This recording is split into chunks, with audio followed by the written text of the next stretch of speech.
آج کی اس ویڈیو میں بات کریں گے کہ غلاف کعبہ شروع سے لے کر آج تک کتنے رنگوں میں رہا ہے اور آج کے موجودہ دور کے اس خوبصورت کالے رنگ کا غلاف کن کن مراحل سے گزر کر آج ہمارے سامنے موجود ہے۔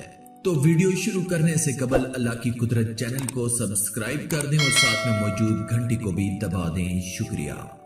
ناظرین، جب سے حضرت ابراہیم علیہ السلام نے مکہ کی بے آب و گیاں اور چٹیل وادی میں قدم رکھا، تب سے آج تک بلکہ تا قیامت یہ وادی انسانوں کے لیے کعبۃ اللہ اور مسلمانوں کے لیے قبلہ کا درجہ اختیار کر گئی۔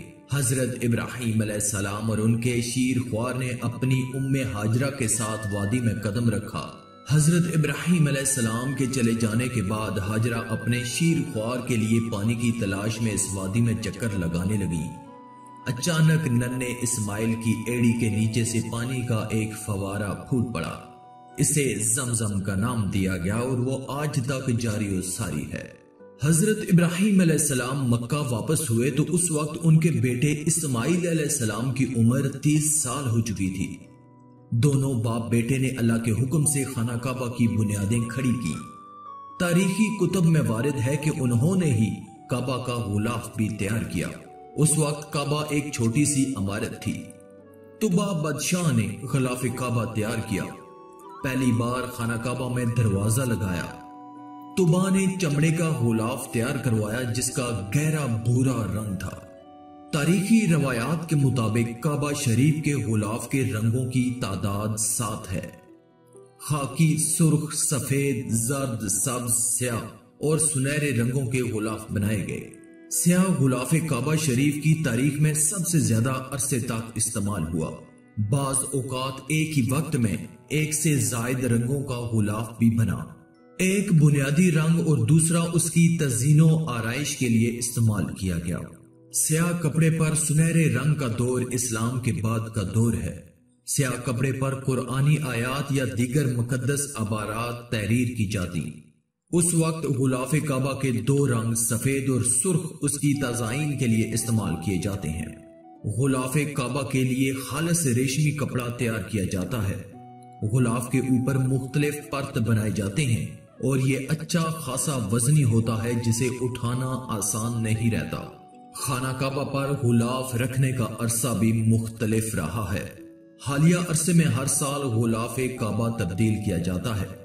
ماضی میں بعض دفعہ غلاف کعبہ کو سال میں 3 بار بھی تبدیل کیا جاتا رہا ہے۔ غلاف کعبہ کی تبدیلی کی مشہور تاریخوں میں یوم عاشور، 1 رجب، 27 رمضان اور قربانی کا دن زیادہ مشہور ہیں۔ جب نبی کریم صلی اللہ علیہ وسلم فاتح مکہ کی حیثیت سے شہر میں داخل ہوئے تو اس وقت قریش مکہ کا تیار کردہ غلاف کعبہ کی زینت تھا۔ آپ صلی اللہ علیہ وسلم نے اسے تبدیل نہیں کیا بلکہ اسے باقی رکھا گیا۔ جب خانہ کعبہ میں خوشبو چھڑکنے والی ایک خاتون کے ہاتھوں غلاف کعبہ کا کچھ حصہ جل گیا تو آپ نے سفید اور سرخ رنگ کا یمنی کپڑے کا نیا غلاف بنایا۔ آپ کے بعد آپ کے خلفاء حضرت ابو بکر صدیق اور حضرت عمر فاروق رضی اللہ تعالی عنہ نے سفید رنگ کا غلاف کعبہ تیار کروایا۔ اسے قباتی کا نام دیا جاتا۔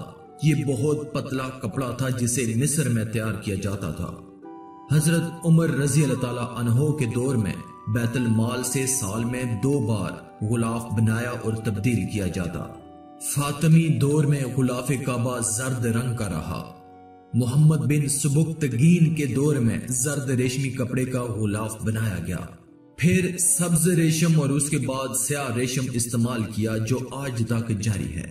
سعودی عرب میں غلاف کعبہ کے لیے کارخانے کے قیام کے بعد اس کا ریشم اور دیگر تمام ضروری اشیاء وہیں تیار کی جاتی ہیں۔ غلاف کعبہ کو آیات قرآنی سے سنہرے پانی کے ساتھ مزین کیا جاتا ہے۔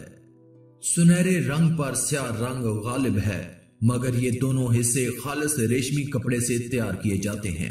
تاہم غلاف کعبہ کا اندرونی حصہ سبز یا سفید کپڑے سے تیار کیا جاتا ہے اور اس کی تبدیلی یوم عرفہ کو عمل میں لائی جاتی ہے۔ پرانے غلاف کعبہ کو حرم مکی کے قریب موجود میوزیم میں رکھا جاتا ہے۔